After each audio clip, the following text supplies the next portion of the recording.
Okay, so while I've got the head off the motorcycle, I'm going to do some more inspections to make sure that my cylinder is still good, that my piston, my brand new piston actually, I actually decided to just replace the piston. I found one, wasn't terribly expensive, so I just went ahead and did that. So what I'm going to do is I'm going to validate the piston clearance. I'm going to validate, to make sure that the cylinder bore is okay. And I'm also I'm also going to validate the piston rings are still good. The gapping and everything is still good with the piston rings matching up with this piston. So in order to do that, a couple of tools. I need a feeler gauge. This will be what I use for the piston. I'm going to use millimeters for this. I need a micrometer that I can use to calibrate my bore gauge. So the bore gauge is what I'm going to use to validate that the cylinder head is still, that the wear is not beyond service life. And then I actually do have a caliper that I use as a secondary verifier to make sure that my micrometer is zero set, and I can just use it as a secondary measurement to make sure that the bore gauge, which is an economically priced one from Amazon, is doing its job. So, and then I also have this table vise, which is really handy because what I'm going to end up doing is instead of trying to hold everything with three hands, I use it to hold my micrometer so that I can set my bore gauge. Now, I know I just did a quick search, just barely, and there's a lot of videos out there on how to use how to use bore gauges and validate your cylinder specifications.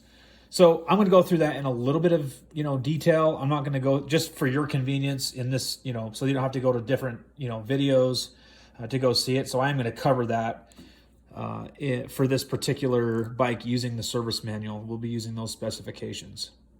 So that said, let's go ahead and get started. Okay, so another thing I need to look at on my cylinder bore is, does it still have cross hatching left, or is the cylinder wear kind of wore off all of the cross hatching? Now, I turned my flashlight on so that I could see if I could get a really good angle. And if you look right here, do you see these lines that you can just kind of barely see, kind of embedded in the surface? Those are crosshatch lines, and they look like they're correct on a 45-degree angle. And if I go to a different angle, I'm going to see if I can get a really good shot of the cross-hatching. So here you can see it.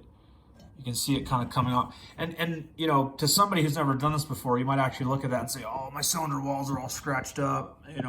This is terrible. This is actually good. So with preliminary visual inspection, I'm actually happy to see this because the cylinder still has crosshatch pattern, which means that with only 5,000 miles on it, and this is what I'm expecting to find anyways, with only 5,000 miles on it, I anticipated that this cylinder would still be good. But in any case, it is glazed. It appears to be glazed over to me, so I don't have a shiny cylinder anymore, and it feels super, super smooth. It should feel. Let me correct this. It should feel smooth to, the fingernail. Like if you ride your fingernail over it, it should still feel smooth. But another thing I'm going to do right here is, because when the piston ring comes up the cylinder wall and it stops like right here, and then that starts its way back down again, I'm actually going to do a fingernail check right here and see if my fingernail catches on any edge. And it does, just barely in this corner. I mean, I don't know if you can hear it scratching, but it does just barely. I think I have just a little bit of carbon deposit right here that I could probably, continue to clean out, which I'm going to do. I'm actually going to hone this cylinder, and we're going to see if we can get this nice and cleaned out. Oh, there's actually a good shot of the crosshatch pattern, but super shiny and a little bit discolored, kind of like a dark shadowy color. Tells me there's probably a little bit of glaze on here. I feel like though with this cylinder, I should probably get good compression, and with a new piston, new piston rings that I've put in there, I would think it'd be okay. But while I have it all apart, I'm going to go ahead and deglaze the cylinder using a cylinder hone. I think I'll address that in a different video though. today is all going to be about just kind of inspecting the cylinder and the piston. Okay, I've got the service manual here. The service manual is going to tell me what my specs are. Now, just to kind of give you an overview ideas, this is actually pretty simple. You could probably, imagine what a measurement process would look like in a cylinder bowl. You might not be imagining, to use a cylinder bore gauge, but you can imagine that I would want to measure from here to here, and then down in the middle from here to here, and then at the bottom of the cylinder, at the bottom of the skirt, side to side. And then the same up here. I would do from here to here, and then in the middle, and then, so basically 6 measurements as seen here on the diagram in the service manual. Here it really only shows 2 measurements, but you want to do, the way I'm interpreting the service manual here is it looks like they have the capital A measurements, and then the capital B measurements. So the capital A measurements go from intake port to exhaust port, and then the capital B measurements go side to side along with the piston wrist pin in parallel with the piston wrist pin. Okay, so with those A and B measurements, what I've done is I've just, because I'm a nerd, I created this spreadsheet to just help me keep track of my measurements. And it also does some auto calculating for me and it tells me kind of what my, and again, I just screenshotted these out of the service manual, but it'll tell me what my maximum allowable taper is. In other words, the piston is narrower at the top and wider at the bottom. That's just the way that the piston is designed. So, and then we'll look at what my actual piston clearance is with my not new cylinder, but with my new piston and piston rings. So the way this is set up is I've got my A measurements and my B measurements. And as I mentioned here, the A's are going to go this way and the B's are going to go this way. Top, middle, top, middle, bottom, middle, and then the very bottom of the skirt. So those are the A, B, C, D measurements on my capital A column and my capital B column. So ultimately, all this spreadsheet is going to do is it's going to track the variance from the standard that has been set in the service manual. So the standard piston is 66 millimeters, which translates to 2.598 inches. So everything on this sheet is going to be in inches because the unit of measure on my bore gauge is in inches. So I'm just saving myself from having to do, a bunch of conversions. But ultimately, if you're converting from inches to millimeters or vice versa, you would take your inches and multiply it by 25.4. That will convert it to millimeters for you. So the way I've set up the sheet is the inputs that are required are what are in the yellow cells. So highlighted yellow here, and then here are the piston measurements. And all we'd be looking for is the max piston diameter and the min piston diameter.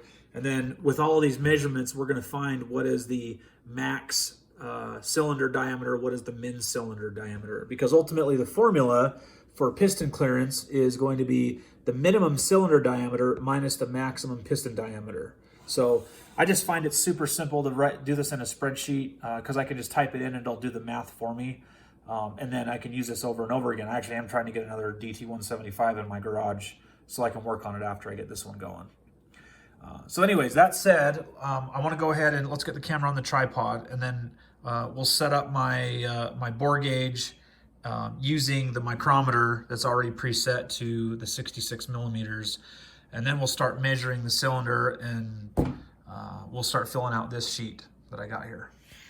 Take my micrometer, which is already preset to 2.5984 inches. If we need to go through kind of how to read a micrometer, that's probably a video for a separate time. And again, there's actually also some other really good teachers out on YouTube that'll go through, show you how to do this. But I think that using a digital caliper gauge is probably accurate enough. I like using the micrometer because once it's fixed in place, everything is now, it almost becomes a fulcrum, right? Everything is centered around the measurements off of this, which I will validate to be correct, not only using the micrometer setting, but then I'll also validate it secondarily using my digital caliper. And I always just want to make sure everything stays in sync. So I'm going to put this this micrometer in my table clamp here. I don't need to torque this. All I need it to do is just be, you know, stable enough so I can do a preliminary measurement. Okay, so what I'm going to do here is I'm going to take my digital caliper and we're going to validate the measurement here, which I do get 2.5984. This is showing 2.5985. 2.5984 is what I have, you know, that we're going to be hinging all these measurements off of. So as I start entering these in, it's going to tell us 2.5984 plus or minus this number, 2.5984 plus or minus this number, and then this number and this number. And then it's going to give us what our actual bore measurements are here. Because all this calculation is right here is this number plus this. The second number under B is 2.5984 plus B here, right? So it's really just going to tell us what the actual updated, you know, bore, the bore size is at that point. Okay, so now that I validated that my micrometer is set correctly to the spec, which is 66 millimeters. And by the way, the piston measurement, I'm going to pop the piston out of the cylinder here. If you look at the service manual, it wants you to go 10 millimeters up from the bottom.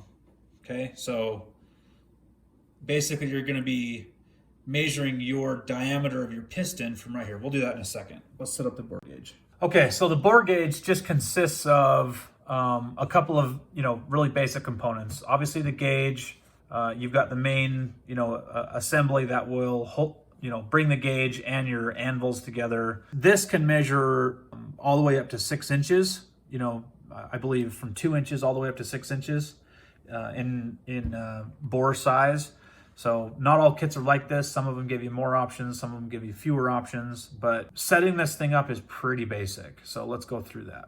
Okay, so first I'm gonna take the gauge. I wanna actually put it in the gauge so that it's convenient for me to work you know, from the table here. So I'm actually gonna put the gauge in parallel with basically the two anvils, if you will. So all you do is just take the gauge and just slide it down in there. And by the way, if you look at the top of the gauge, all it is just a clamp. So you can see how it's got those slits in there. I mean, that's all it does. Just slide it down in.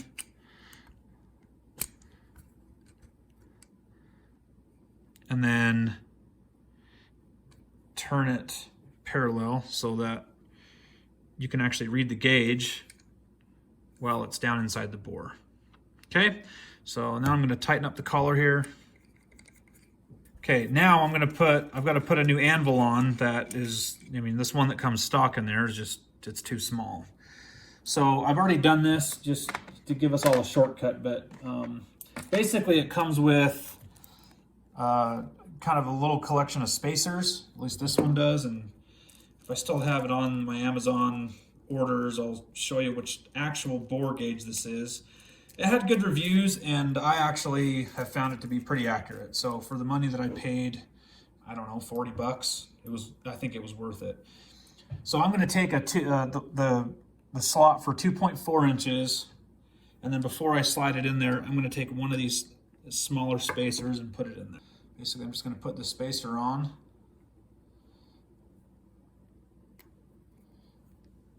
Okay, so the spacer is now on there, and now I can take this and put it in, and then I'll just take the collar and just tighten it down. Okay, that's it. So now the way that this is going to measure is when you actually push on this button, that's actually what moves the needle. So I'm just going to start pushing the button, right? So keep in mind here, and this is important to note, if I push the button, look which direction the gauge moves. It moves clockwise. So clockwise means your cylinder at that measurement is getting smaller, okay? As it goes counterclockwise, the bore, whatever your measurement is getting wider, okay? It's getting bigger. Okay, so clockwise, smaller, counterclockwise, bigger. That's going to be important when we start measuring, that you understand that. Okay, so now let's zero out the gauge. Okay, so all I need to do here is I need to revalidate that this actually does not fit in with my micrometer base setting, right? And when I say it doesn't fit in there, it means that I have to compress the spring on the bore gauge to get it to fit. Put in the spring in first and then just let it sit. Now this is where you really kind of need to, I'm going to spend a little bit of time kind of just going over this piece. So right now, let me see if I can hold this and then get the camera up to the gauge. So now I'm holding it in there as steady as I can, but I'm rocking it back and forth because I want to find the longest and the shortest. Really the shortest is what matters. It's like if I tilt it in this position, if I tilt it to the left, at some point it starts to get longer. Okay, it starts to go counterclockwise. So okay, so basically what I'm going to do is I'm going to hold it as straight up and down as I can, right? And it's important that you almost try to put your force on this side and not the spring side. Otherwise, you're going to kind of throw off your measurement. So, I mean, it's not even noticeable, but if I'm putting any force anywhere, it's against this anvil of the micrometer right here, okay? It's against this side of the anvil, if you will. Okay, so now I'm just going to gently move it up and down, and I'm going to see at what point, and I'll redo the shot here so you can see it, but I'm going to look and see at what point does the dial gauge stop going counterclockwise. That's how I know that's the changeover point. That's the right reading where I need to zero my gauge. So let me show you that. Let me get the camera elevated up to the gauge. So this is what I'm going to be doing down at the bottom. I'm just going to be lifting this up and down. And then let me get the camera now up to the gauge so you can see what that's doing on the gauge and then how ultimately I set the gauge. Okay, so now I've set up the shot so that you can see exactly what happens when I rock this back and forth. So again, I'm holding it to the handle side of the micrometer, if anything, and I'm just going up and down. I'm just moving this gently back and forth. And at what point does it stop going counterclockwise? Right there. So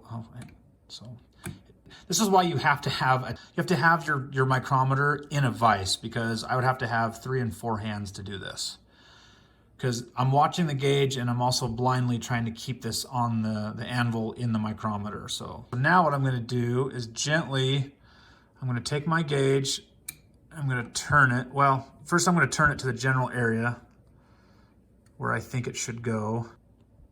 Okay, so now I'm going to keep moving it like I was. Should be about right there. Okay, so now let's see if counterclockwise movement stops on the 0. It's pretty close, right there. So counterclockwise stops right there. Okay, so now the bore gauge is now calibrated and ready to go. So now I can start dipping it in the cylinder and tracking the deviations from our standard measurement. And then we'll see if we're still within spec.